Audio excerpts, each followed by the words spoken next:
All right. And we are live. Excellent. Hi, guys. Let me just check settings really fast.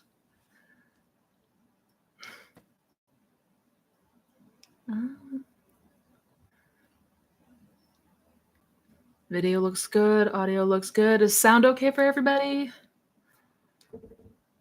Happy Sunday.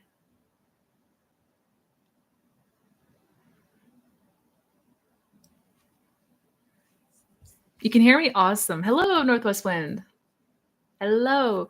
Chi-chan. Long time no see, my friend. Welcome back. Welcome, welcome. Good to see familiar faces and new faces alike. We'll go ahead and jump in here in just a quick moment. And I know we're, as per usual, running a little bit late, so I don't want to keep up too much time. We've already got a number of questions and some super chats. Thank you, Sarah. Also, hi. Hello. Oh, my goodness. I am excited. I already got some fantastic questions in. Wonderful. Wonderful, wonderful, wonderful. Hello, Becca. Hello, Darren. Goxie, welcome back. I've missed you too. Hello, Anna. Hello, Zero.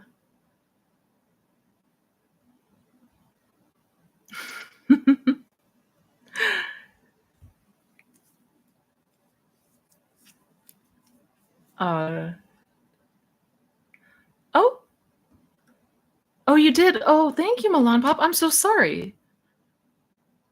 I'm so sorry. I did not receive a notification for your super chat. Usually it pops up here at the top to let me know, but I do see it now. Thank you so much and welcome. All right. Let's just go ahead and get started. We'll have people coming in as we get going. So let's just go ahead and jump on in. Thank you guys again for being here. Welcome. Happy Sunday. Make yourself comfortable for another round of live Q&As where we just sit back, we hang out, I answer your questions about the law, about conscious manifestation, so that you can have better understanding, therefore better application in your life and what you desire to experience. Just a couple quick things to announce, and then we'll jump on in.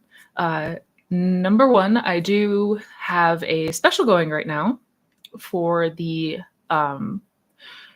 masterclasses and workshops.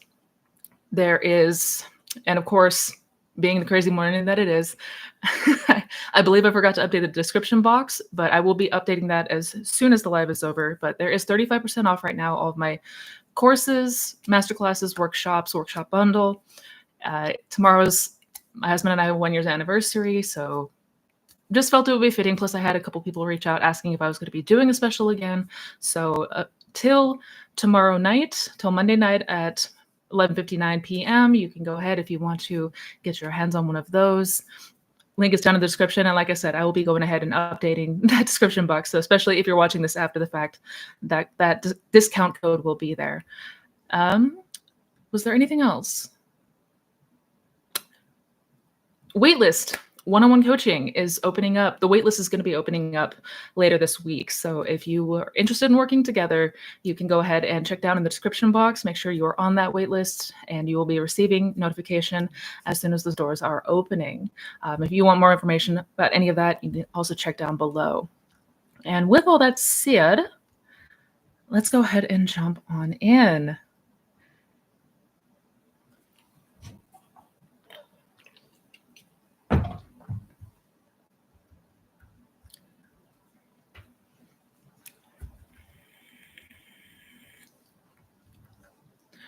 All right, Milan Pop. I don't see a question.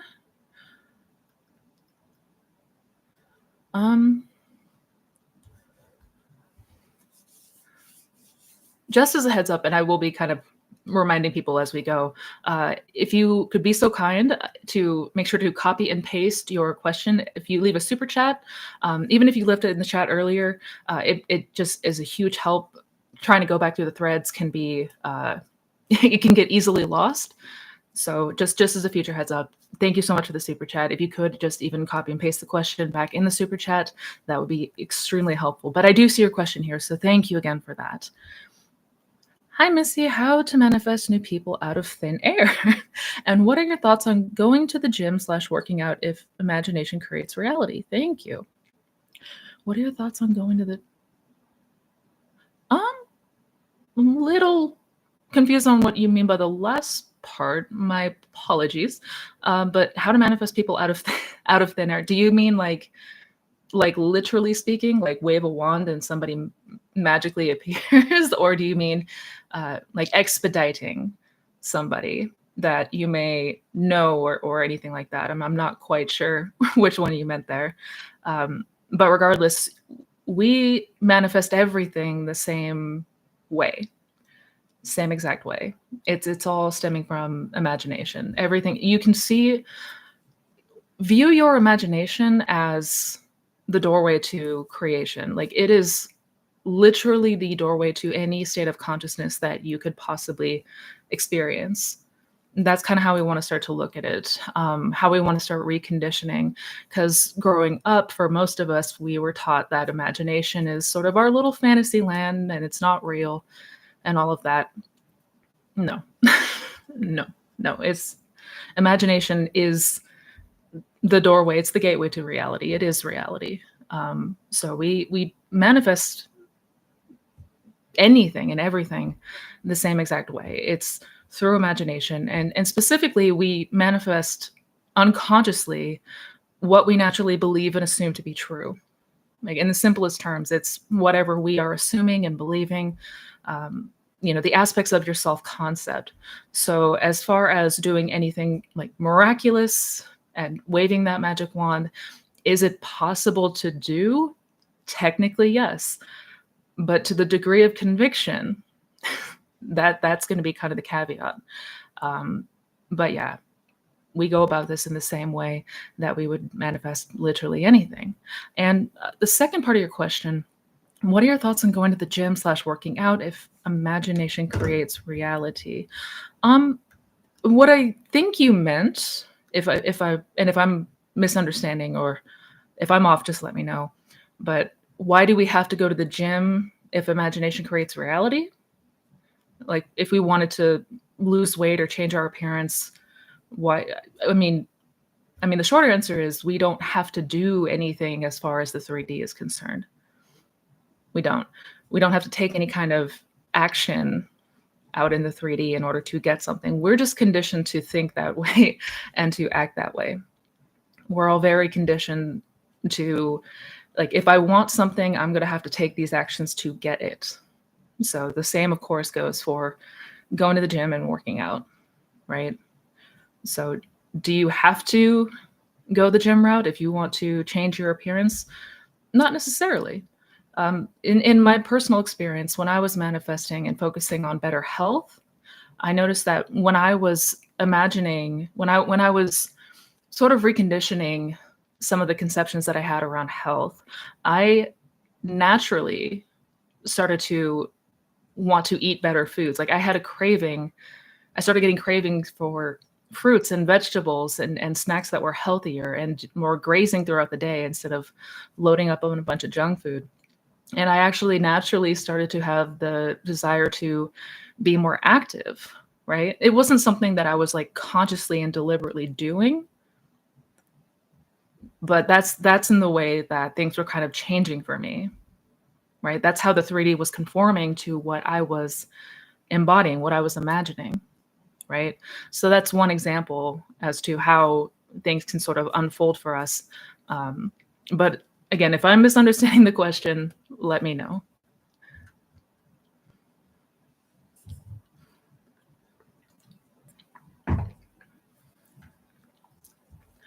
Thank you, Francesca, and thank you for the heads up. I did just see your comment a little bit ago as I was getting ready for the live. I will make sure that that gets sorted. On the case. Appreciate you, though. Thank you.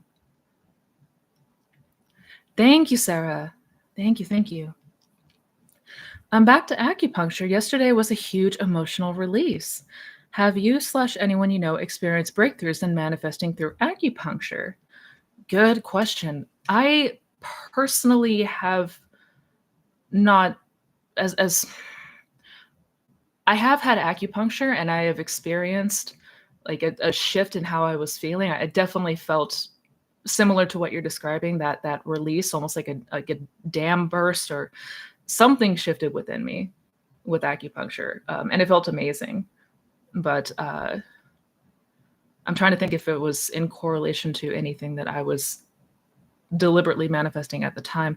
I certainly noticed a difference in how I was feeling after the fact. Yeah. Yeah, and I am thrilled to hear that you had that experience and that you were able to have an emotional release. Like that is so a lot of the time we're not even aware of just how much baggage we are carrying. Um, a lot of society, a lot of different cultures, you're kind of conditioned to like suppress everything, to shove things down and not process and not let yourself feel emotion.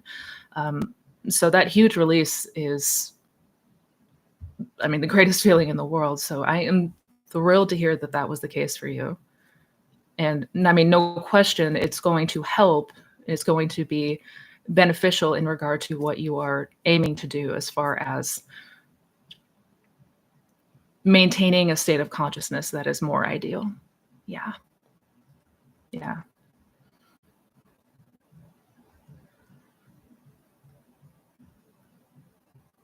So many hummingbirds outside. I love this time of year. Mental Diet Soda. I love that name. I love that name so much. Mental Diet Soda. Thank you for your super chat. Does low work with on the mind of a meth user? I'm a little confused by your question. Does the law work? Is that what you mean? Maybe that was a mistype. Does the law is always in effect, yes. The law is always in effect for everyone. No one is an exception. And this is something that I sometimes have to often reassure people because it may feel at times like we might be the exception to the law. Like other people can manifest and they can create the life that they want, but we can't. Not true. Not true. It doesn't matter what state you might be occupying. It doesn't matter if you're under the influence of drugs. It doesn't matter if you know, are suffering from depression. The law is always in effect for everyone. Yeah.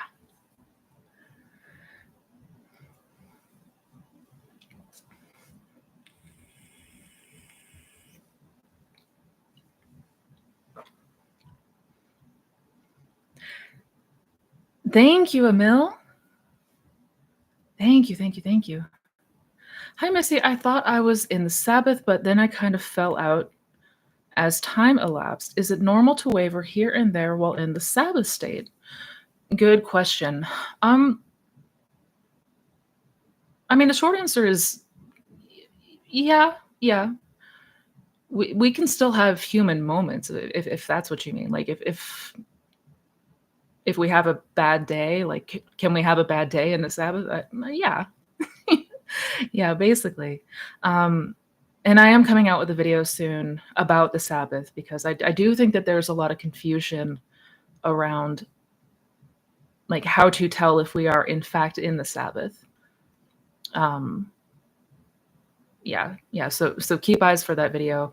I have made a video about it before, which you can definitely excuse me. You can go check out that video that I made on the Sabbath if you haven't seen it yet.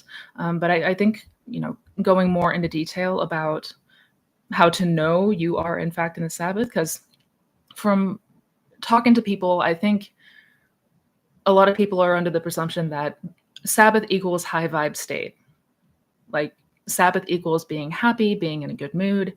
And then those are certainly things that come with being in the Sabbath. Like you absolutely can feel yourself in a good mood. But the Sabbath is the feeling of this is done. This is done. Like there's no work left to do. It's the day of rest. So I can turn my attention to something else entirely. Right? Like I'm not thinking about my desire all day, every day. I mean, it may still come up in my mind, but not anywhere to the degree where I was before. So, yeah, yeah. But I mean, we can have moments of, like, for example, when I was in the Sabbath, I had a really bad day at work one day and I was in such a bad mood. I was so annoyed. I was so damn pissed. But it wasn't in relation to what I was, like, what I had impressed. Like, it didn't have anything in relation to my manifestation. Uh, this was something completely different. So, like, we can, of course, have, you know, bad days or bad moods, what have you. Um, but if we are noting, like, reacting to the 3D and wavering about our manifestation, it may be that, regardless, we just have to turn our attention back. If we ever fall out of the state, we can always move back. No big deal.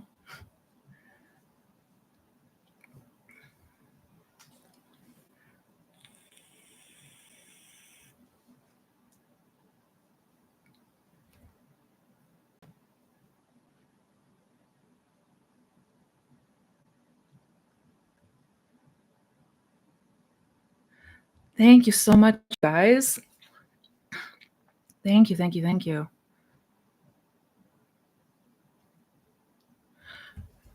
Thank you, Francesca. I have osteoarthritis in my hip and told I need hip replacement, but I don't want it.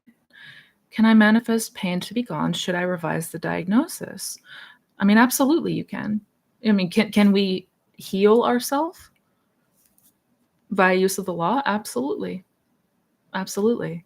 And anytime we receive a diagnosis or any kind of news that's not ideal, my recommendation is always going to be revise it. Always revise it. Yeah. And I understand the difficulty sometimes that we have with when it comes to pain, because it's not really something that's easy to ignore. Like especially, physical pain or mental pain, I guess, for that matter. But I understand the difficulties there with trying to maintain a state. Check out the video that I made about manifesting good health. If you type up in the search bar, Missy Renee manifest health, it should pop right up. I think that one will be helpful for you. Yeah.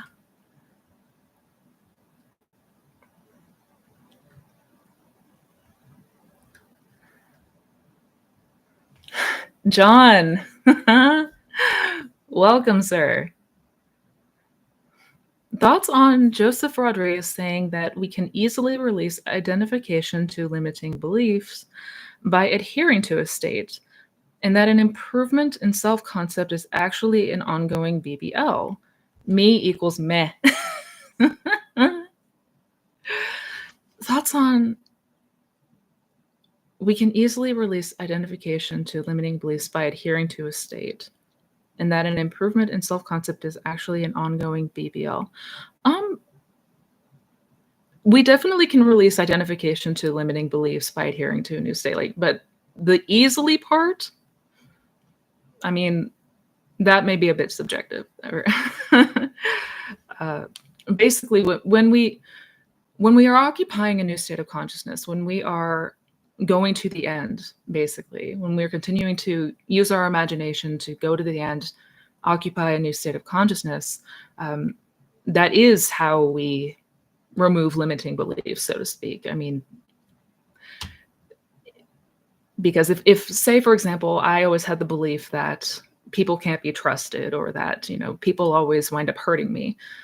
Well, if I am imagining, if I'm putting myself in a state of, respect and trust and having good relationship with people, that's going to supersede, right? Once that becomes my dominant state, I'm no longer going to have that limiting belief. I just have to continue to go back and maintain that state of consciousness. Naturally, this is not always the easiest thing, because we have the tendency to fall out of that state, and we sort of end up reverting to whatever dominant state we have, right? We all have a dominant state of consciousness. We all have sort of our core beliefs and assumptions, whatever those might be.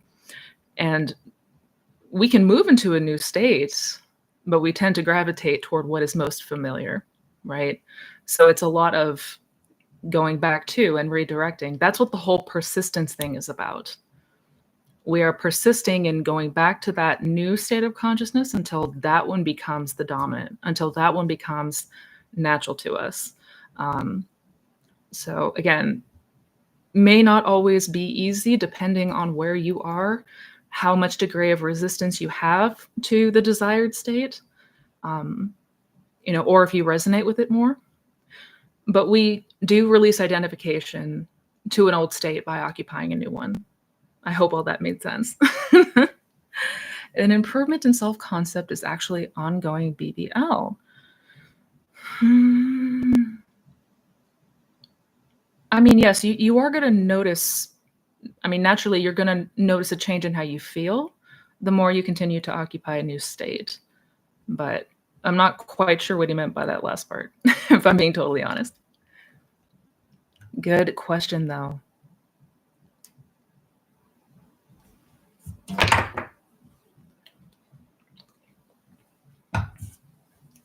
Ooh.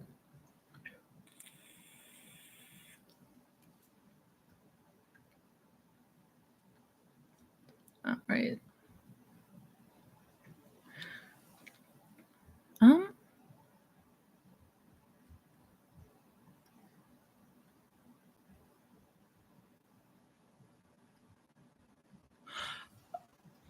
Francesca, I'm so sorry. I don't see I don't see the super chat with the question that you had about text messages. I'm looking. Oh, that's so weird.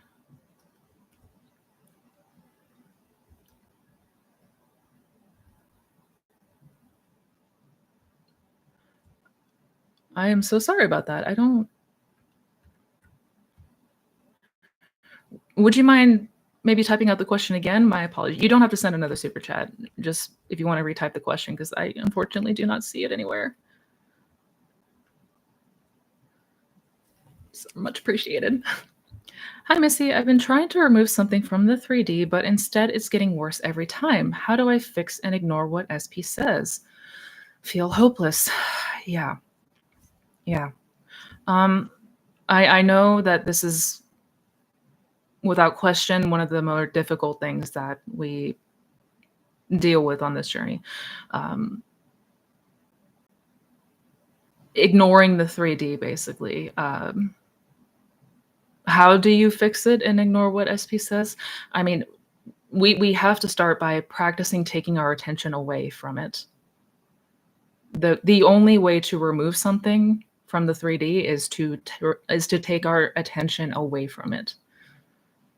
The more attention we give to something, the more life we are breathing into it, the more oxygen we're giving, whatever that might be. And I know it's not always the easiest thing to do, and that's why this is absolutely a practice. But that's why, more than anything, we're practicing the art of going within, because we are so wired to continue to look out to the 3D. We are so just instinctively, reflexively looking out to the 3D and giving our attention to what's going on out here. So this is a very deliberate practice of turning the attention back inwards. Very much so. And I am so sorry to hear that it feels like it's getting worse, or that it appears to be getting worse. Number one, I would practice, if you aren't already, I would be getting into the practice of revision, revising anytime something is showing up that's unwanted, anytime if SP is saying something that's not ideal. By the end of the day, make sure you are revising it. Do not go to sleep without revising anything that was said or done that was not wanted. Cannot emphasize that enough. And I am so sorry. I know that there's moments that feel absolutely hopeless. I've been there. I have so been there. But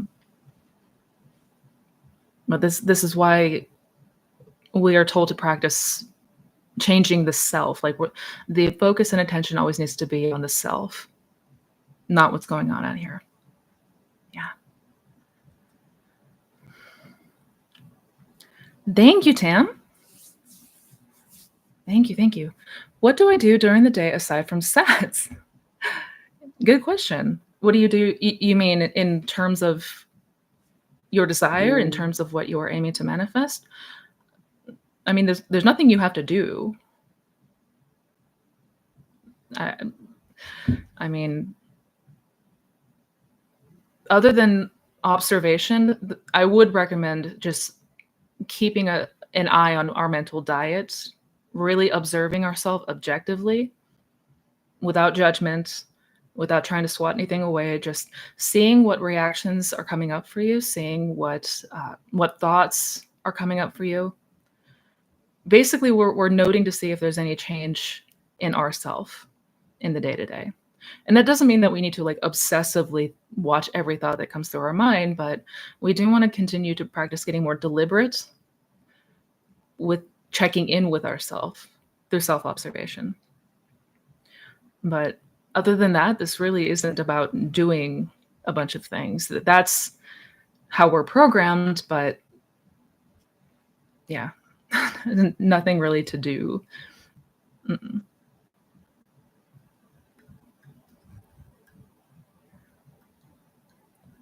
Mm-hmm.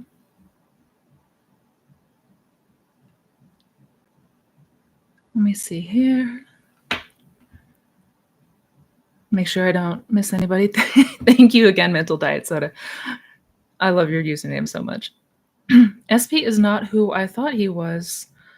I found out horrible things. He did not seem like that when we first met. Could I have created this version with my fears? I am so sorry. That is all. That is such the crappiest feeling. And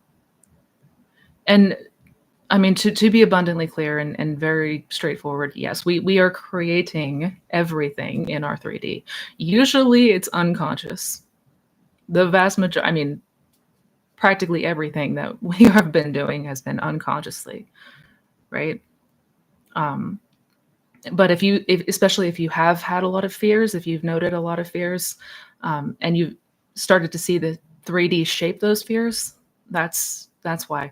The good news is that we can always change it. We can always change it, even if something is outpictured that is not wanted, that's not good. We can always change it. We don't have to accept the 3D outcome as final and this is it and nothing can ever change. No, we got to reject that mindset.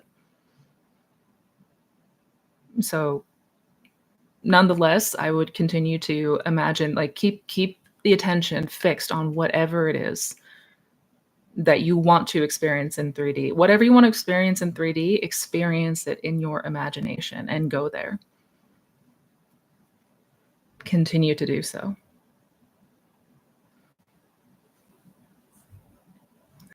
Happy Sunday.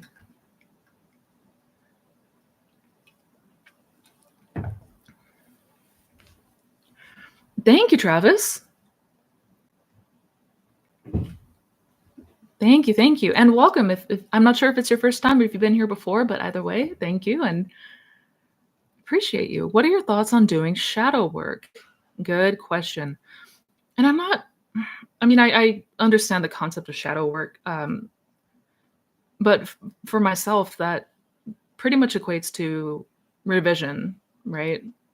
Um, Basically getting rid of our fears, doubts, insecurities, things like that, like facing those things and for the intent of removing them or changing them, I take it. I don't know if there's like a specific like routine or technique that you're speaking about. I know shadow work can be pretty everybody can have like a different idea of how to do shadow work. But if we're talking about changing the self through aspects of the past, I would say that that's revision. But if you're thinking about something else, let me know.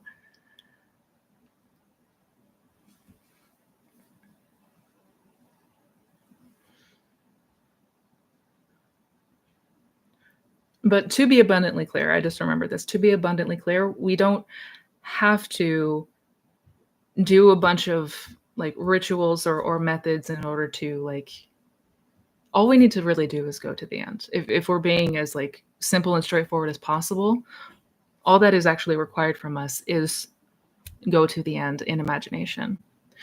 Now I understand that a lot of times it doesn't always feel that easy to apply, but yeah. Yeah.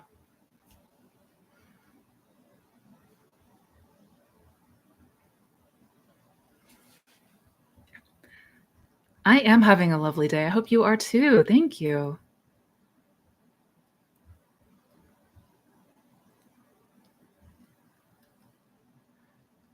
Oh my goodness, thank you, Pierce Pixie. Also, you make me miss having pink hair. every time every time I see your avatar, I'm like, "Oh, I miss having pink hair." I know the rule on astrology slash tarot slash horoscopes, but can we entertain it as a forecast for others or us when not actively manifesting anything specific? Or as communication from spirit? I feel they reach out this way sometimes. I feel they uh so can we entertain astrology, tarot, all that stuff as a forecast for others? I'm not entirely sure what you mean by that. Um, if what you mean is like, can we use it to see what other people are thinking and doing, or like getting an idea of somebody else? There's really no need to do that. um, because when it comes to other people, they're going to be showing up or basically experiencing whatever it is that we assume that they are doing and thinking, right? It kind of comes back to the idea of everyone is she pushed out. Um, there is no need to try to seek answers from an outside source uh, when we can just observe our own self. We can observe our own beliefs. Like, what am I assuming about this person? What are the beliefs that I have around this person? Because whatever that is going to be whatever shows up. Basically, we're selecting the reality where that version of them is going to be showing up. Uh, now, to be clear, I understand some people really, really like it can be a difficult habit to break. I used to love doing tarot and astrology, did it for many years, and so I understand that. I mean, if you are purely just using it for funsies or just as something like it's soothing for you and it helps you to feel better, I'm not not going to say don't do that, but we do not want to give our power to outside forces in the means of tarot cards or any kind of prediction method, right? Something that is predicting or forecasting, because that's not a thing. Like there's never anything that is like predestined. Nothing is predestined ever. Because we're creating in moment to moment to moment. We're creating in every single moment. Every single moment. And that was kind of the idea behind the Pearl of Great Price. Like without accepting that premise, we're going to find this very difficult, and we're going to find ourselves giving our power to things outside of us. But again, if it's purely something that you just want to do for fun or that it helps you relax, I mean, those aren't bad things. So just if you do catch yourself reacting negatively to any readings, that I would absolutely recommend nixing that.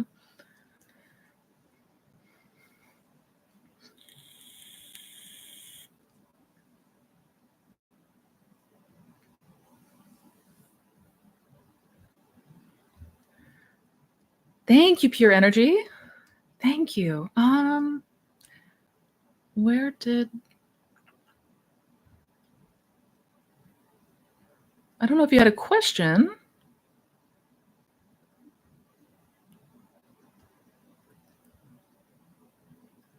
I saw that you had a question earlier in the chat, but it was redacted.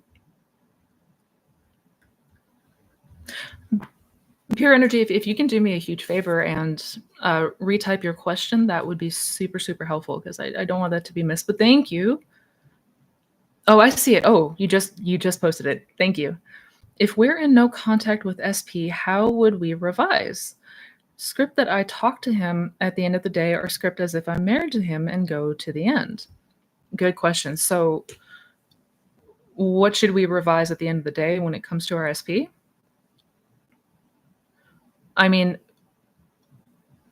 when possible, as much as possible, go to the end.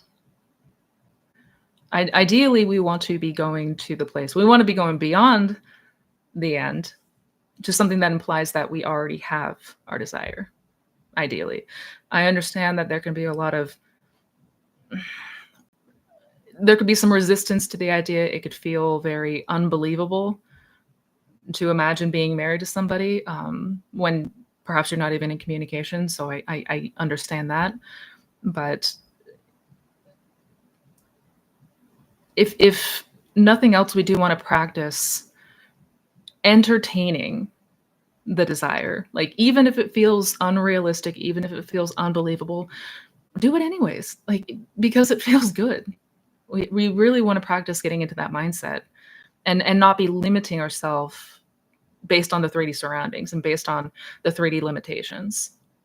If we are limiting ourselves to what the 3D is currently showing us, it's going to feel like being stuck. So if you are able, I would go to the end or practice going to the end, revising the day as if you were already married.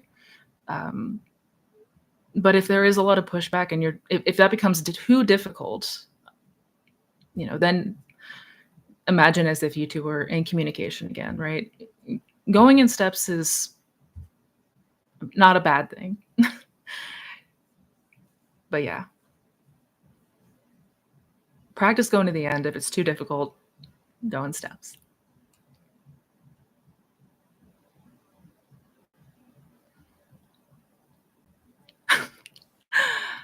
Hello, Lilac. Hi, I don't know if you remember me, but I finally got results. Thank you. Yay! Oh, that's wonderful. Congratulations. I do remember you because your your little profile picture is adorable. Is that a koala? I'm not sure, but congratulations to you.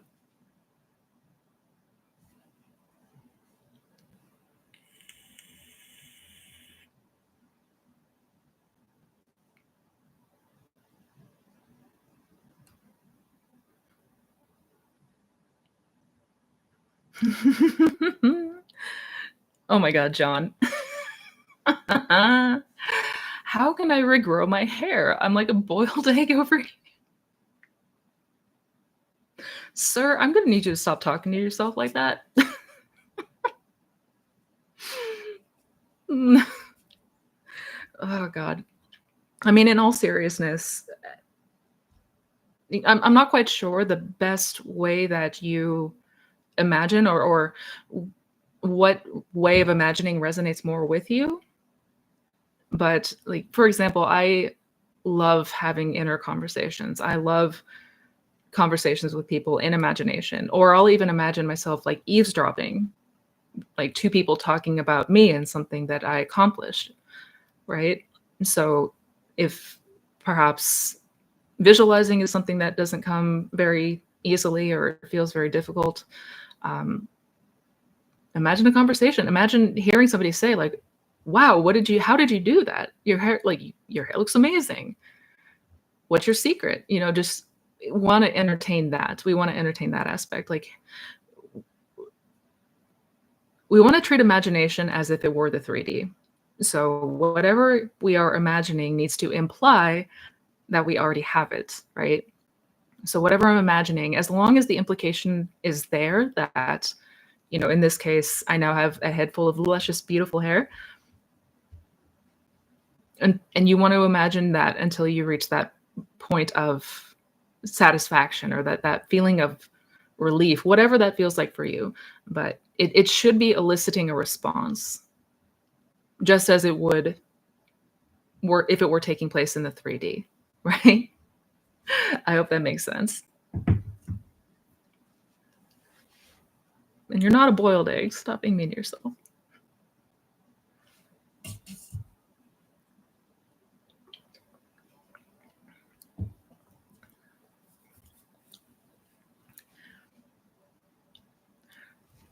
Thank you, Francesca.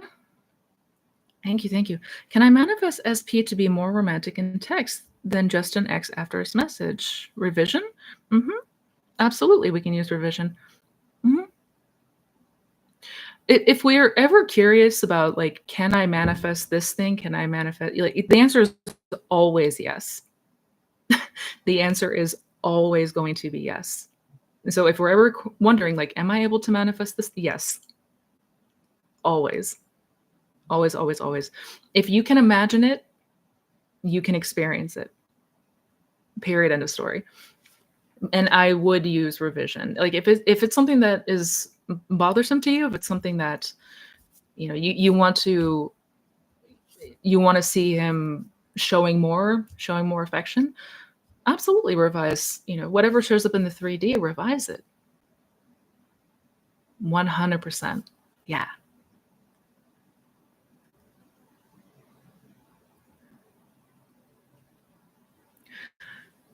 Oh, Sarah, thank you. Is it possible to want a desire too much and that blocks it? I already have everything anyone could ever want except this, and it's making me miserable. Oh, I'm so sorry. Oh, damn it. Is it possible to want? I mean, we could absolutely have very strong desire for things, especially in the areas of love or, you know, career, business, finances. Those generally are the two main areas that are very, very important to us. And of course, when something feels bigger, for those things that have more significance, absolutely, it can put more pressure on us to get this perfectly. It can cause us to maybe, like, constantly think about this thing from the place of not having it. Basically, yeah. Because of the degree of, like, because this thing is so significant to us, because this thing holds so much weight in regards to what we desire to experience, it can naturally turn into something that becomes somewhat of a block. Yeah. Yeah. And that's really what we are when it comes to building faith, when it comes to building trust in the law. That's why I emphasize that point so often, because if we have complete faith in the law, if we trust that what we imagine, what we assume is what becomes out pictured, and that's going to take away any resistance that we have to anything, right? I mean, it's not going to be possible to question it or fear it or be double-minded about something that you fully trust, right? Is it works for absolutely everything, for everyone. And if we're ever questioning that, just know the law works for everything and for everyone. Thank you guys.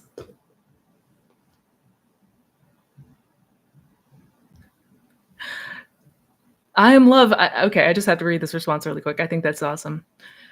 At John, how about I remember when I posted a comment in Missy's chat about being a boiled egg, and now compliments abound about how great my hair looks.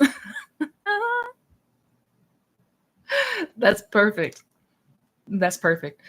I remember when is a fantastic technique for that reason. Yeah. I love that. Thank you for posting that. That's great. All right. Thank you, Nanje. Been struggling with the depression of my person who got married away 3 years ago. Still applying. Can we get back the person even if they married off? Oh, I'm so sorry. I mean, the short answer is yes. Yes. I've personally witnessed it. And there are many different. You would be amazed at the ways in which people have overcome insurmountable odds. Like, unrealistic odds, things that seemed impossible ultimately does not matter. Doesn't matter. Whatever the 3D condition might be, whatever it looks like on the outside, it truly and completely does not matter. And this is why, because in imagination, we can experience anything. In imagination, I don't have to keep myself limited to the 3D obstacles and the what I perceive as 3D limitations, right? Like I can go beyond that. I don't have to keep myself stuck. And again, the importance of redirecting our attention from 3D to in here is so important, because if we're continuing to judge based off of the appearance of the circumstance, that's what keeps us stuck. And we don't allow ourselves to go beyond that in imagination and really use our imagination as far as it can go, because we have the ability, we all are capable of imagining literally anything that we want, but a lot of times we get stuck up because of the 3D. So rest assured, the circumstances never matter, ever, ever, ever, ever, ever.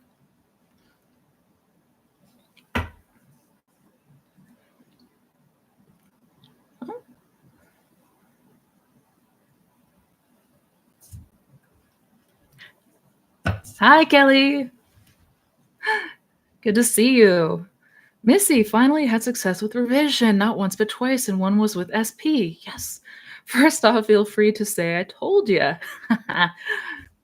Second, I think it's because the instance was new. As you know, I was never able to revise before. Awesome. If now I want to revise what led to the breakup, which is a few big fights, but I'm lost. Do I go to the first big one and revise, and does that make the others not exist? Or do I revise all the big ones? Yep. I mean, if you do know the timeline, go to the first one. Go if there was like an instance that really kind of set things off in a bad direction, revise the first one. 100%. If I should revise all, do I revise one at a time, then once impressed, do the others, or can I revise all at once in meditation? I've seen others say just revise the breakup itself and you're good. I mean, yeah, absolutely. You can revise however many times, like in one session. Yeah. You don't need to do one event at a time. I mean, you could. You could if that's what you preferred, but no, you can imagine and revise many different instances in one go. Yeah. The way that I revise, a lot of the ways that I imagine, even like it's sort of like a montage. So I'm usually imagining multiple things when I go within. Hmm. Yeah. Yeah. I would absolutely revise like whatever was sort of like the catalyst or the thing that started the chain reaction. I would revise that.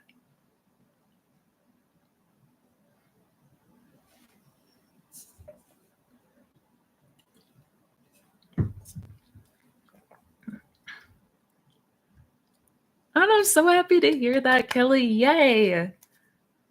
I know revision can be, I know a lot of people have aversion to revision, and I get it because I used to be very skeptical about the idea of revision too. I totally get it. But I'll say it until the end of time. Revision will change your life. And I'm speaking to everybody here with that. Thank you so very much and love your Easter nails. Oh, thank you. You were so sweet. Thank you, Naranje. Thank you for the super chats. Even if our person got married away and had a child, how could everything get back to normal if we get them back? How will society accept this? And that is a good question. And I understand it's where our human rational brain wants to go is the how. But how can this work? How can this be accepted? How is this possibly going to pan out? And the answer is we don't know. We will never know the how. We will never know the bridge that unfolds to bring us to that end. But the good news is it's not our job to know that. It's never our job to know that because from the human mind, from the very narrow and limited capacity that is the human mind, that is reason and logic, we'll never be able to know.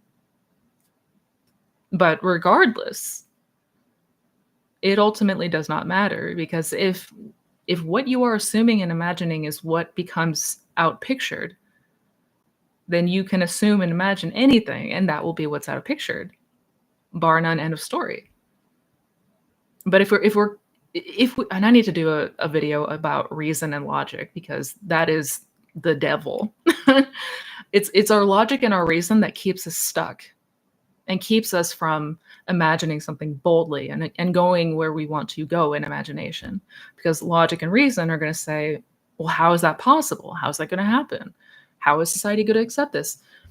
That's not our job to know. It's our job to trust that it will, if that's what we recondition our conception of self to be. If we now take on the assumption that I am now, like I am with my person and you're going there in imagination, you're having that experience, that has to be what is outpictured. Again, I could not tell you how the bridge is going to unfold, what that would look like, no clue. But I can tell you that it will. Yeah. I'm truly blown away at the result of revision. I told you so. I will get one I told you so in there. Just one. When are the daily revision reminders coming? That's actually not a bad idea. Not a bad idea. I might have to start to do that so that people will remember to boldly go where no man has gone before. We could go anywhere. Oh, thank you, Tuna. Thank you. I appreciate you. Is it all right to not entertain an SP if he's still in a relationship? I already know he likes me, but was told that he's just waiting for the girl to end it. Yeah, I mean, you could change all that narrative if you want to. Absolutely. And to be clear, you do not have to entertain anything that you don't want to. Like, to be abundantly clear. In fact, I wouldn't entertain anything that is not ideal. Yeah. Yeah. 100%. Take your attention away from the things that you don't like. Chrissy, thank you. Also good to see you. Welcome. Hey, Missy, I struggle to revise past events because whenever I try revising them, I feel as though they've not been impressed. How long ago can you revise? Good question. And this is actually, yeah, this is a pretty common issue that people have with revision. It doesn't feel like they've been impressed.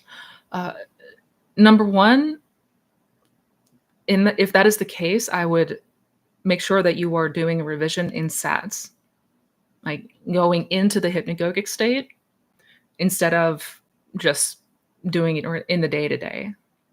If it feels like it's difficult to accept, if it feels like your mind is trying to reject them, for that I would recommend first going into SATs. How long ago can you revise? You can revise as far back as you can remember. Yeah. Mm-hmm. Yeah. And to be clear, it might take, it probably will take some practice with revision. Like just getting used to because it's such a weird concept. Like changing the past is something that, like, nobody believed that before we found out about the law. So the idea itself is it can feel like a lot. Brain might have a hard time wrapping around it at first. So we may need to practice, I guess. Like get familiar with, and you can always start too with practicing revising things that are less significant, things that maybe don't have a whole lot of weight or attachment, so we notice less resistance to it. And as we start to see the effects that revision have on the 3D, we're going to boost our faith. We're going to be able to then go into deeper waters, right? More significant events, and things like that. Yeah, just my 2 cents.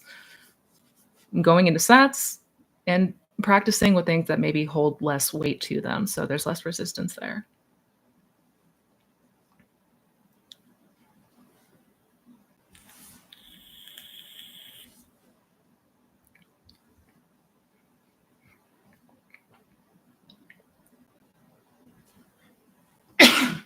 Excuse me.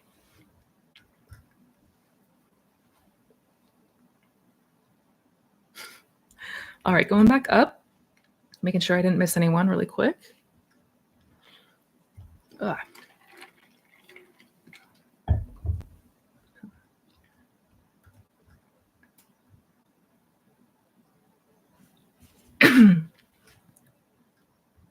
So, 1 second, guys.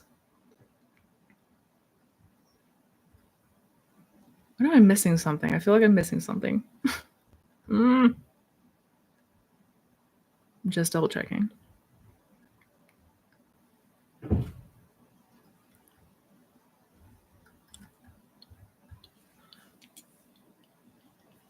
Blondie, I do apologize. I always get to the super chats first, and then we'll kind of go back up and go through the questions. Rest assured, I do try to get to as many people as I can.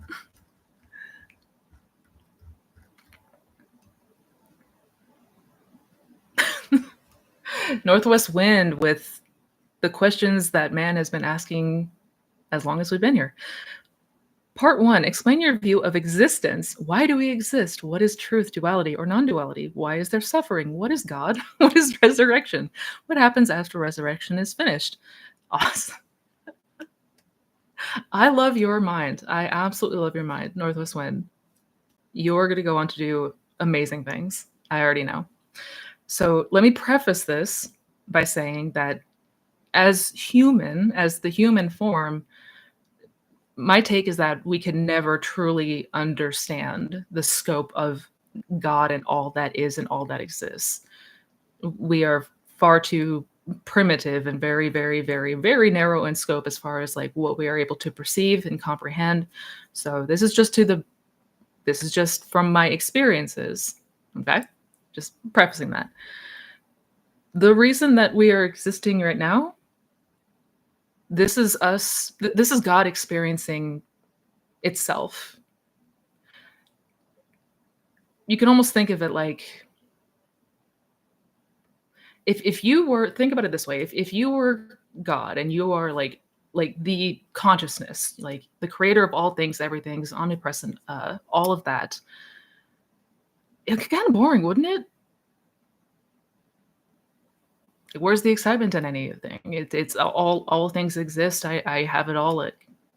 You know, um, essentially, God became man so that man could become God. That was sort of the premise. That was the idea, right? But in order to become man, God had to forget that he was God, right? So we have no recollection. We have, we are very, very, again, we're very much limited, effectively asleep in this human conscious form.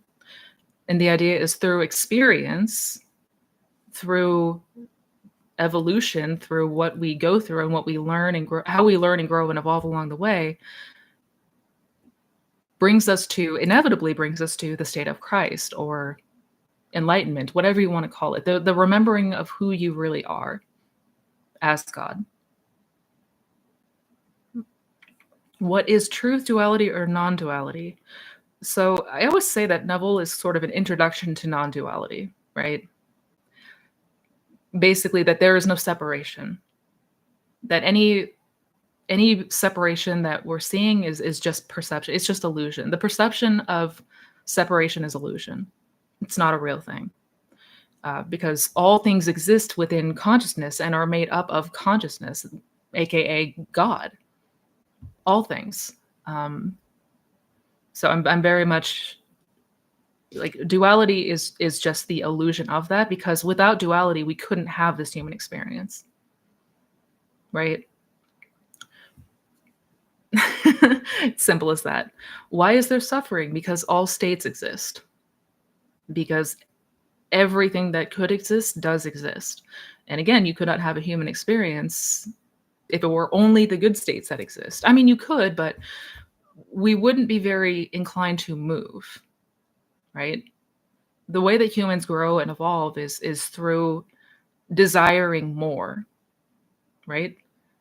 The pursuit of pleasure, the aversion of pain. That's the only thing that gets us humans to move. So if all states were wonderful and amazing, again, there's no growth and evolution and experience on that journey. Couldn't have a human experience. What is God? God is all things. God is everything. Everything, everything, everything. Everything. God is consciousness. That awareness that you have, what you are perceiving and experiencing, like the you that is aware, that is observing, that is God. What is resurrection? If you're referring to the crucifixion and resurrection from the Bible, like the story of Easter, basically, the resurrection is the rebirth. It's the transformation of self. Jesus was crucified and resurrected to basically, the symbolization there is that we died to the old self and we're born again. That's really the whole idea of all of this. The radical transformation of self. What happens after resurrection is finished. As far as the new self, well, I mean, we're going to continue to die and reborn and die and reborn, literally and figuratively speaking. So, yeah. I love your brain so much.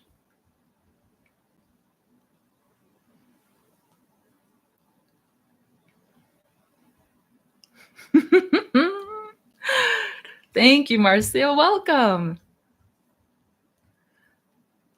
Okay, let me go back up.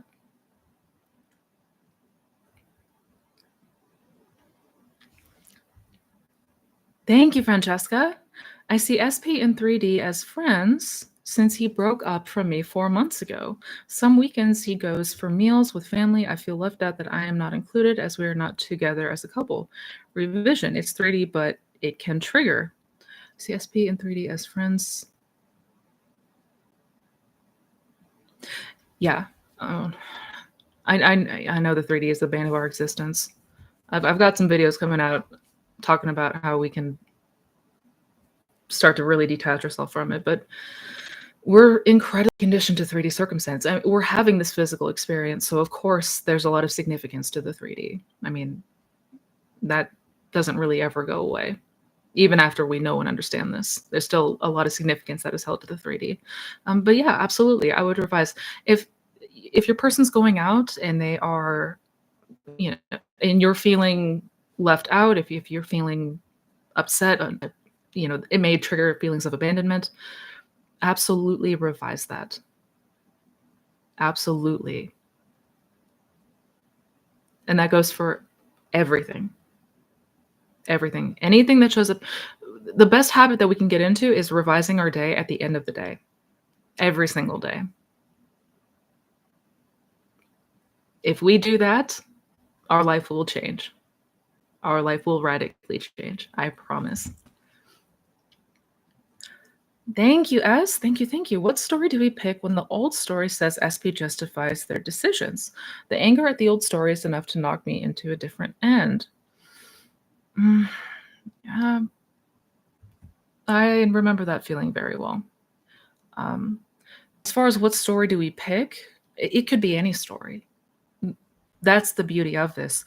Whatever the narrative has been, whatever the assumption has been, whatever the story that was, we can change that at any time. And as far as what to pick, whatever you desire. You select the story, you select the timeline, the reality that you desire to experience. And I understand if it feels like there's a lot of anger there, if it feels like there's too much anger or resistance to the idea of the desired story, we want to revise. We want to revise that. We want to imagine things had gone differently. We want to begin to shape those memories a little bit different than perhaps what we experience. Revision is forgiveness. True forgiveness is revision towards other people, towards ourselves. That is actual forgiveness. Yeah. Yeah, because we're gonna want to do something about it. If we're holding on to a lot of anger, frustration, resentment, that we want to address first and foremost. Yeah.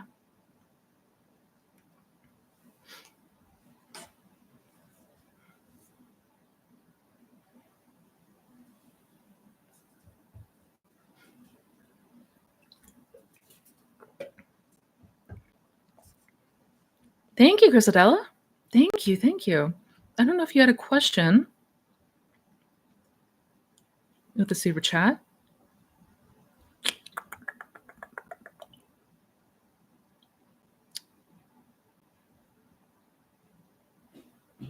I might be missing it somewhere. If you did have a question, be sure to type that out for me if you could. I don't want that to be missed. But either way, thank you so much for that. I sincerely appreciate it. All right, let me just make sure I'm not forgetting anything. I love how you guys are absolutely amazing to each other in this chat. And this makes my heart so happy. You guys are so amazing to each other.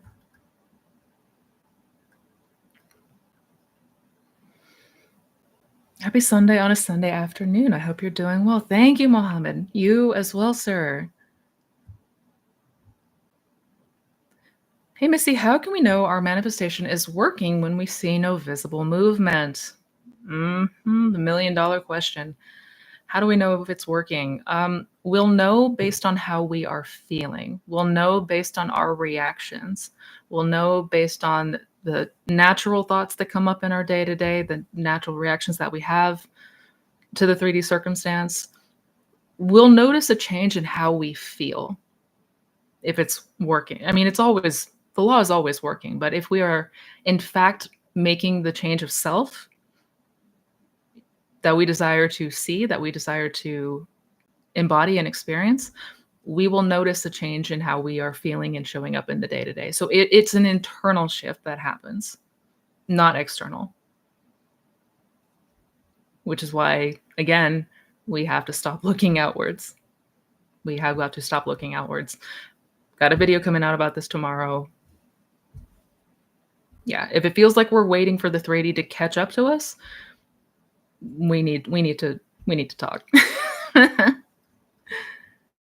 But yeah, we'll know it's working because we will feel different.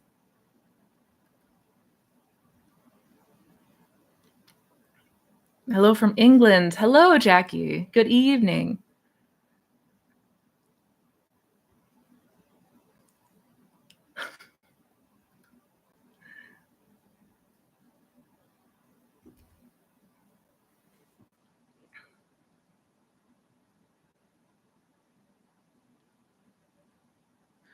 Can we make someone love us if they are already in love with someone else? Is it even the right thing to do, manifesting them to be ours when they are already committed and happy somewhere else? Good question. This is one that comes up often. And of course, if like we have as humans morals and we are respective of other people and their free will, right? But this has nothing to do with trying to change that person out there. We are not going about this through the means of like manipulating the 3D. We're not trying to like coerce the person into anything like that, because the only way that we see the change on the outside is if first there is a change within us. Like there's no one to change but ourselves. So we're not changing anyone out there. And the answer basically to your question is yeah, we can absolutely manifest any experience with anyone, regardless of the circumstance, because creation is already finished. If creation is already finished and all timelines, all outcomes, all possible hypothetical scenarios already exist as tangible, real realities, then that means that there's also a reality where you and your person are madly in love and happy together. So I'm just selecting that reality. I'm selecting that state, right? And of course, I'm doing so with the belief and the assumption, with the absolute intention that everybody, in this circumstance is going to, like, for everyone's best benefit and for everyone's best good, right? I'm not wishing ill on the third party. I'm not condemning the third party. Like, I'm not doing anything like that. I want everyone to be happy. I want everything to be amicable. I want everyone to be at peace and living their best life. So I'm always taking that into consideration. But I am going to the state where me and my person are already together. That's what we're doing here. So yeah.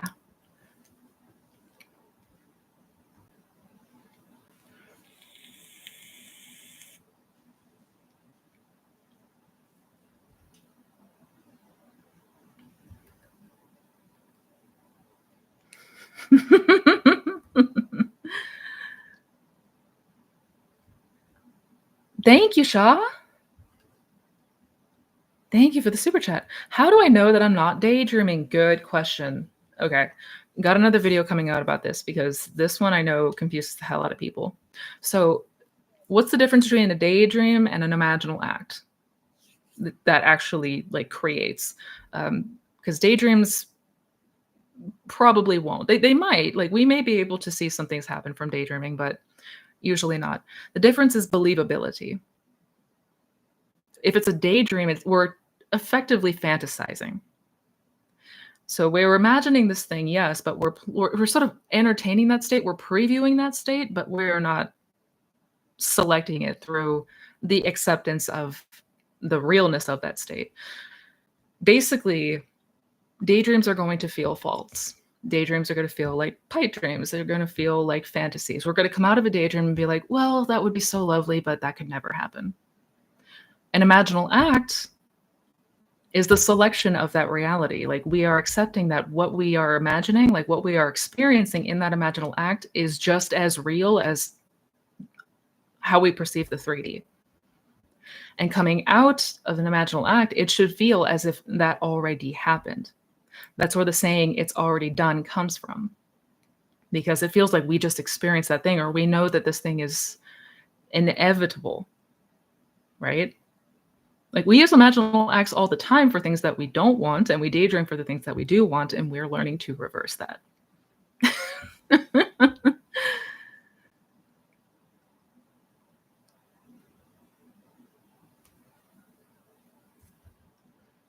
But yeah, I got to make another video really distinguishing the two.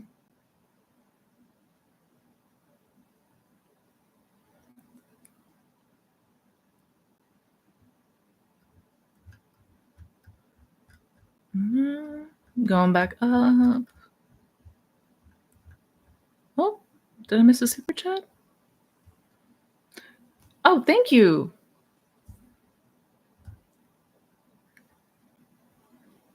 Almost missed that. Thank you so much. I appreciate you. Misty, can you suggest what I can do if on awakening in the morning I get fearful when I remember my SP and I are in no contact? Thank you. Good question. So if we wake up with a feeling of fear or anxiety, it's feedback. Like, our reactions are just feedback. Basically saying like, hey, this is something that we may still hold some attachment to when it comes to the old story. We might still be not fully believing or trusting in what we desire. And if that's the case, I would, upon noticing that, I would just take some deep breaths. First thing right out of the gate, if we're feeling fear or anxiousness or anything of the sort, we want to relax. We want to just help ourselves get more relaxed.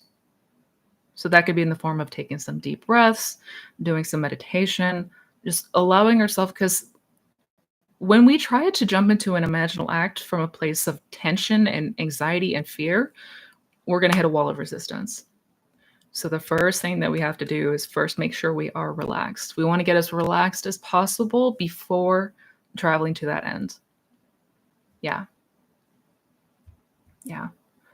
So if you have like a go-to guided meditation that helps to calm you down, helps you to feel better, I would turn that on. Just taking a few moments to help, alleviate that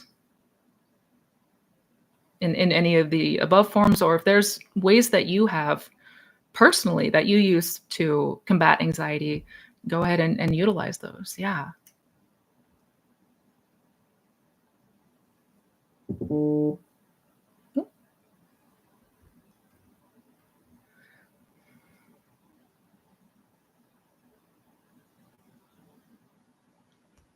Oh, John. What to do if a manifestation appears, you are not ready for it because your self concept isn't fully conformed and your reaction appears to ruin it. I've done that. I have absolutely done that. And this is exactly this question right here. This is why I stress the importance of changing the self, not the 3D, because we are quite capable of rearranging the 3D surface. Like we can manifest like the 3D appearing different. But if I am still holding the same beliefs and same conceptions, and if I'm holding on to all the old shit that got me in the bad place to begin with, guess what's going to happen? And that's exactly what happened with me and my person. The first time we got back together, I was able to essentially bring him back in the physical sense, but because I was still the same, I still had all the same fears and doubts and insecurities. History repeated itself. And this is why, first and foremost, and always focusing on you and changing you and the changes that you want to and desire to seek from within, go within. Because all this out here is just byproduct. Like the 3D is, in every sense of the word, a mirror. So I can leave an impression and see it out pictured, but I want to make sure that I am the person that I desire to be that is compatible with this desired state. Right? So what I would do, number one, take it as feedback, right? Like, okay, clearly there's still something alive within me that I need to remove, I need to recondition as far as a belief goes, an assumption, a fear, whatever that might be. And turn your attention to that. Have that be your focus. Like I am focusing on becoming the best version of myself and on being that best version of myself. Whatever that looks like, whatever that might be, without judgment, without giving ourselves a hard time, we are allowing ourselves to experience whatever we desire in imagination and continue to experience yourself as the very best version of you in here. Yeah.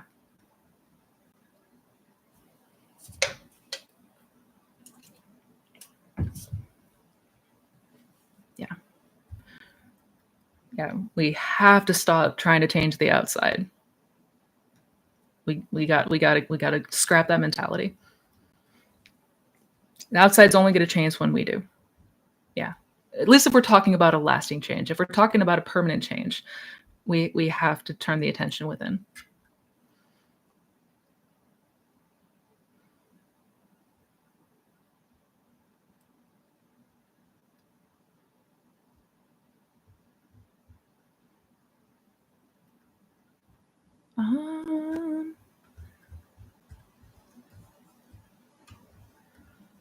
Um, where was I?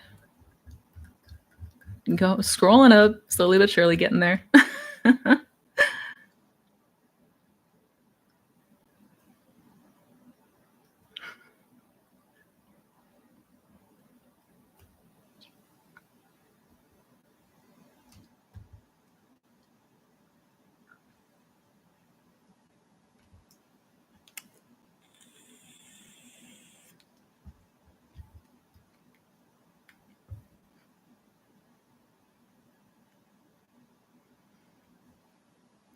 Oh, I did not know that, Zero. Okay.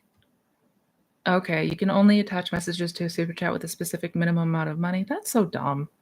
Okay, I did not know that. Stupid YouTube. Hi, Mr. Monet. How would you revise an eviction? Like from a house or an apartment, I take it? How would you revise an eviction? Um, I mean, there's a couple ways that you could approach it. If you received like a letter on the door, it depends. I guess it depends on how much practice you have with revision and how much you are able to suspend disbelief. Because you could literally imagine, like the end of the day, you can imagine that there was a flyer for some kind of service on the door instead of said eviction letter, right?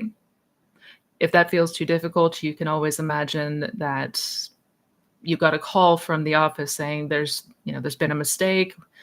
We got mixed up on the paperwork. There's many things that you can do, and this is where we do get to get creative, right? Because if all of creation is finished, there are so many different ways in which we can revise a scenario and begin to turn that around.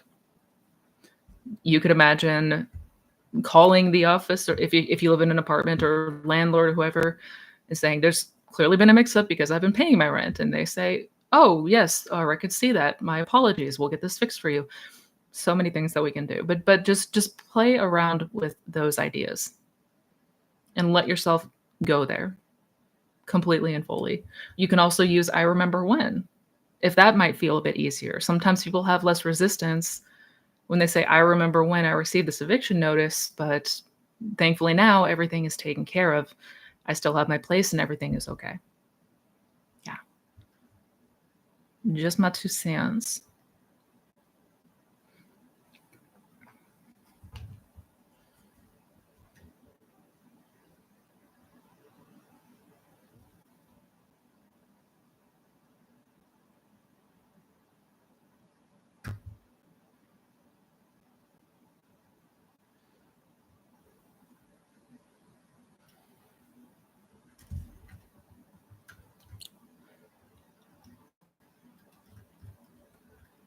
Uh,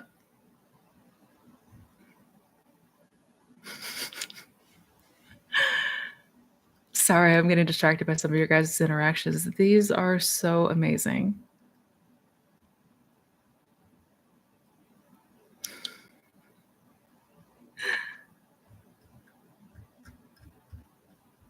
You guys are so good to each other. Okay. Sorry, no more distraction. Going back up. Um,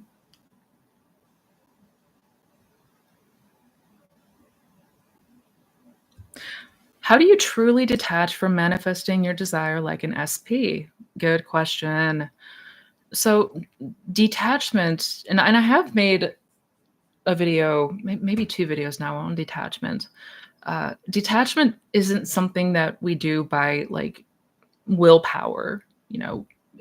Detachment is something that naturally happens as we continue to occupy that new state of consciousness, as we continue to get conditioned and familiar to that new state, to the new desired outcome, we're naturally going to be less associated, thus detached from that old story, any of the conditions around it, any of the fears associated with it. That's sort of the natural thing that happens as we continue to turn our attention to and keep our focus on what we desire and take our attention away from what we don't want. If we take the attention away from what we don't want, it will wither and die, basically. So this is a practice of directing and redirecting. And where is our attention going? Where are we holding our focus in the day to day? And if we are not observing this, we need to be observing this. We need to be like seeing for ourselves, where is my attention? And if it's always on the absence of my SP and missing my SP and wishing my SP was here, well, I need to practice with the direction and attention of my focus. And that's what we're doing here.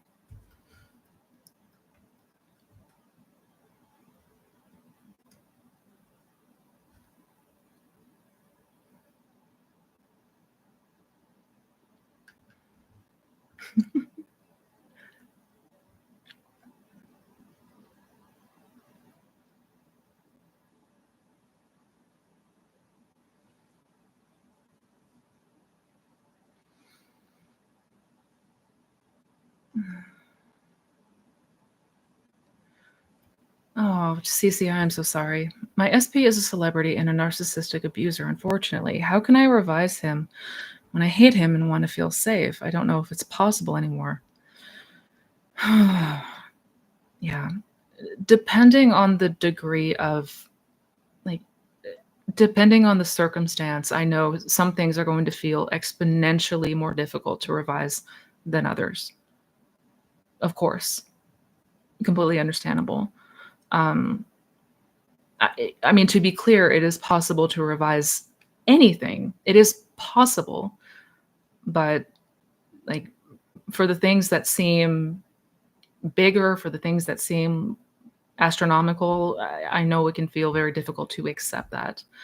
Uh, I'm not sure how often you practice with revision or how much you have played around with revision, but I would at least get started with revising things that are maybe less significant. Start if this is brand new to you, I would start with revising the last 24 hours and start with things that maybe there's not a whole lot of stuff there, basically. Yeah. I would also make sure that you are first getting yourself into the drowsy state. That's the other thing. If we're noticing a lot of resistance to what we are imagining, if it's difficult for us to imagine because it doesn't feel believable, we want to go into SATS. SATS is going to alleviate that resistance considerably. But I would first practice with, other areas, things that may hold less weight for you, just to sort of get the hang of it and start to see the proof of revision, see it working in real time, and just begin by practicing the last 24 hours, revising the last 24 hours. And then, once you feel comfortable doing that, you can also make sure that you are getting yourself into the drowsy state. When it comes to those things that are bigger, like feel more impossible to do, things like that, make sure to that is what SATS is for. It's to help us imagine things that normally feel very difficult for us to accept. Yeah.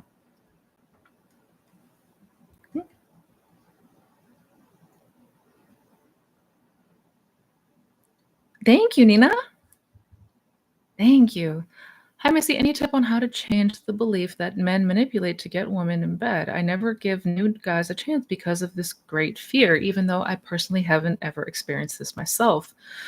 Yeah, yeah.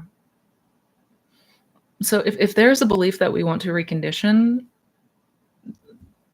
the whole point of what we are doing here, the imaginal acts are for the purpose of changing the belief.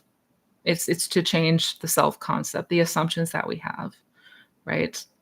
So if the belief is men manipulate to get women in bed, well, what would be some things that we can imagine and experience in imagination that would imply that that's not the case? You can imagine that, there were men that did things for you out of the goodness of their heart, like purely without seeking anything for it, right? Maybe somebody helped you. I mean, in whichever way, like somebody helped fix your car, somebody got you out of a bind, and was doing it purely to help, right? There was nothing attached. There was no motivation for anything else there. But you want to start to imagine from the place of like, how do I put this? Our imaginal acts are as good as reality, as good as what we perceive the 3D as being real. We need to start looking at our imagination as also real.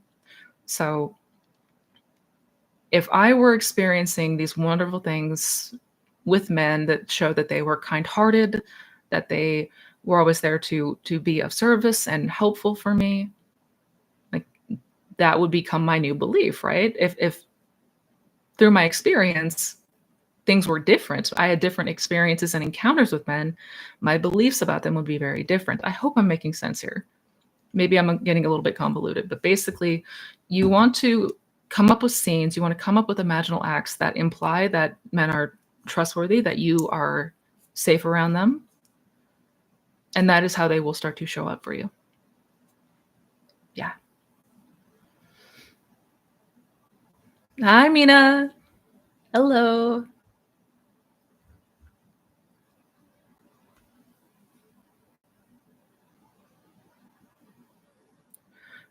I'm really curious about your perspective. So it all comes to this that it's not really the physical thing that we desire, it's more the state.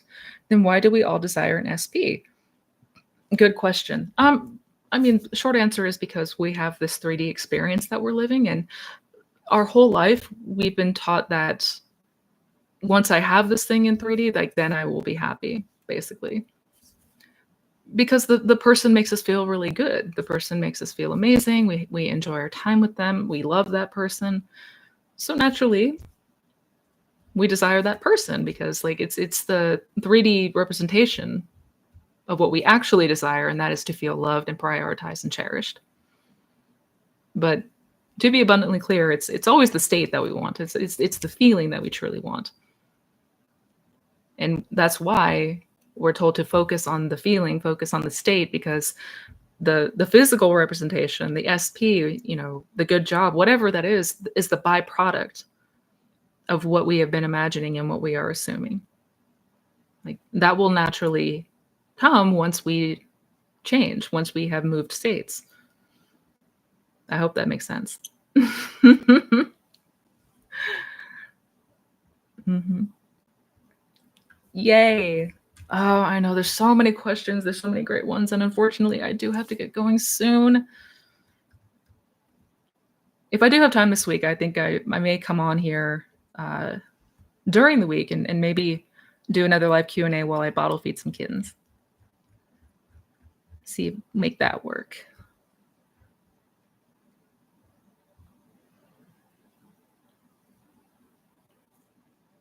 If something is taking 1 or 2 years, does that mean we are doing something wrong? Is that a sign? I don't think things should take so long to be visible. Um, well, as far as time and the length of time, I really could not tell you how long something is going to take. I mean, it's to the degree in which it feels natural to us is what I can say. So as if something feels more natural or more believable, it's going to show up faster. If we are double-minded about it, that's really where things take longer. Um, so, and this is also why self-observation is so important and why we shouldn't be just like ignoring what's going on in here and focusing our attention out here, because through observation, we are going to be able to see if we are in fact living in the end or not, if we are in fact embodying that desired state or not. Like, are we living in the end or are we continuing to go back to that old story? Right? So we want to be doing that regardless, but if it feels like it's been a long time, definitely indication that we want to go within and we want to be and to sharpen the observation. Really see like where am I dwelling in consciousness more often than not? What am I holding on to as far as what I believe and assume to be true about this person or this circumstance? Because again, that is what is always going to be outpictured. It's always our belief. It's always our assumption. So if it's been a long time, we want to really pay close attention to what we are entertaining.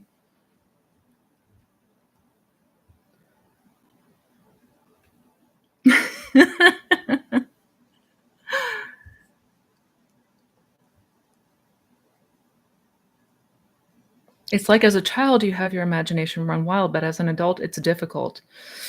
Oh, yeah. Yeah. One of the worst things that we do as a society is we encourage children to stop imagining.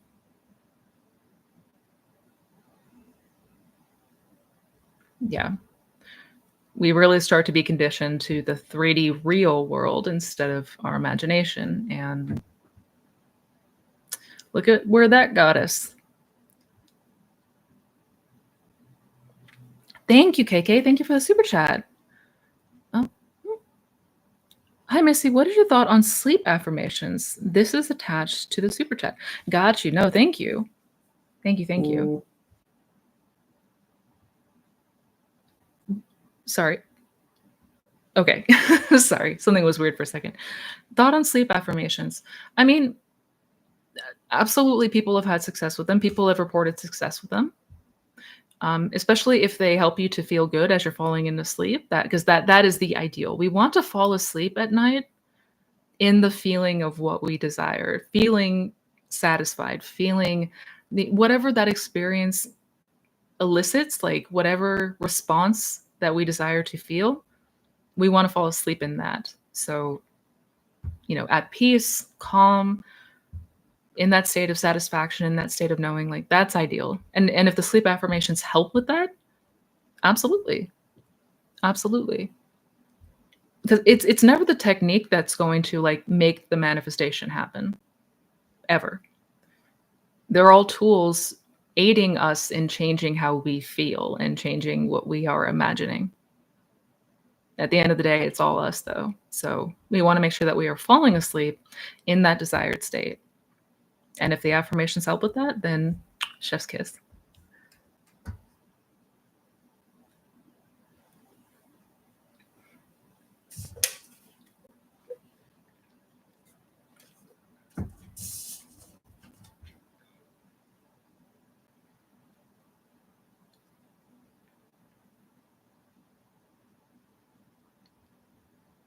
Oh, where was I?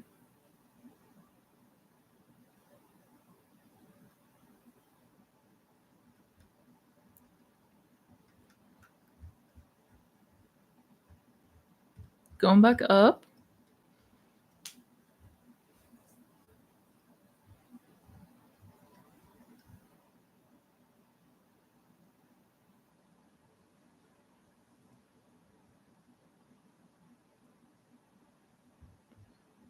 Zero, I don't see your question.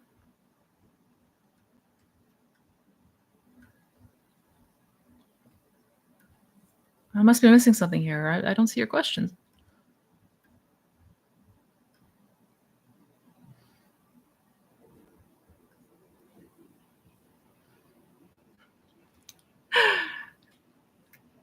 Have a good rest of your day. Thank you for being here.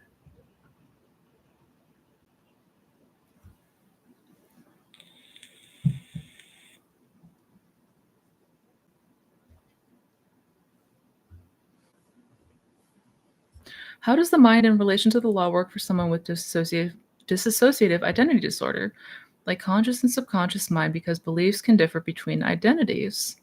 How'd they change? How does the mind in relation to work for someone? So how did they? I guess I'm confused. Like, how did they change, or how does that happen, or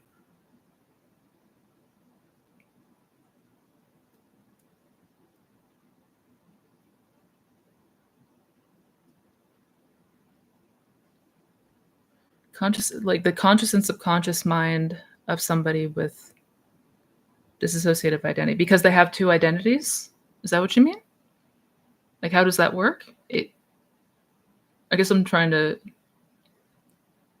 How would they change beliefs? I mean, the same way that anyone changes their beliefs. Same way anyone, like the way that we change our beliefs is because here's the thing about imagination. We can have, let me go back. Our beliefs are formed through our experiences, right? That's like we've had experiences and that sort of conditions us into these beliefs. And then the more that we have the experience, it sort of continues to cement that belief, right? That's how they come to be. We can change those beliefs through imagination, because in our imagination, despite the 3D, we can experience anything. And we want to start to look at our imagination not as fantasy, but as an experience, like, because whether we're having internal experience or external, they're both real. They are both very real. And so if we are experiencing these new things in imagination, if we are continuing to go to that new idea, that new conception, imagining these scenarios that imply that things are different, that's going to start to shape us to feel different, to believe things differently.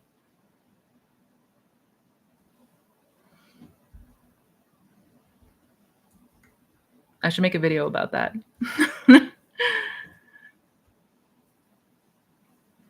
Yeah, we change beliefs through the imaginal acts, through the impression, the subconscious impression. That the basically subconscious impression is when we accept this imagined thing to be true.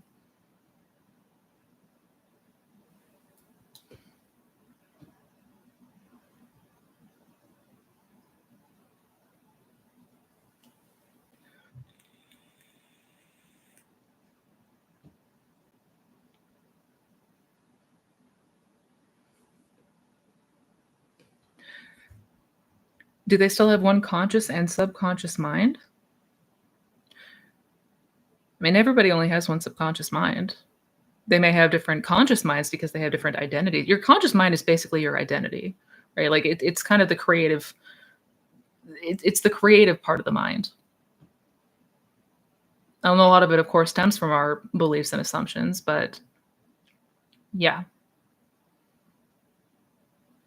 because their beliefs can contradict themselves, how can they manifest a good life?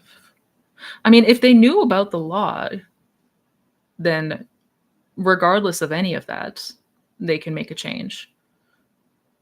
Unfortunately, not a whole lot of people know about the law.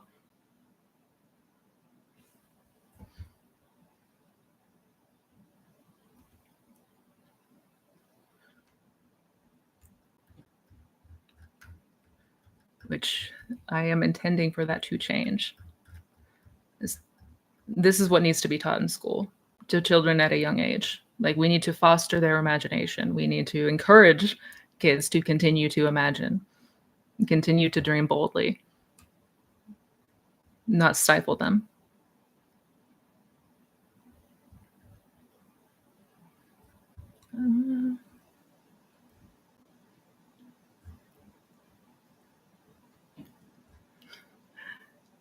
Can you search what?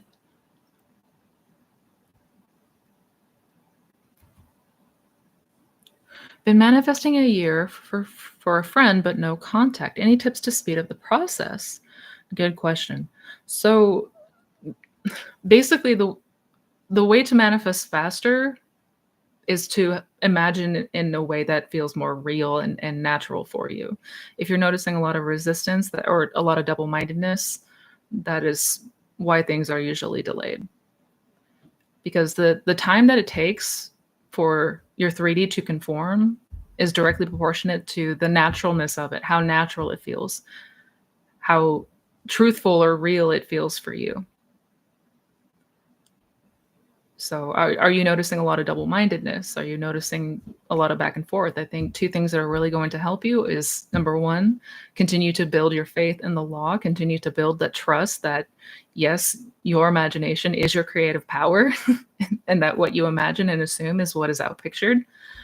And then number two, I would emphasize and I would practice going into SATs. If there is double-mindedness there.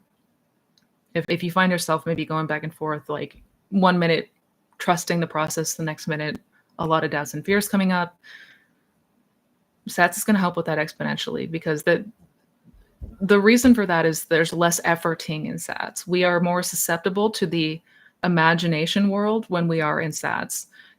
We're not going to be taking all of the conditions of the 3D with us when we are in SATs.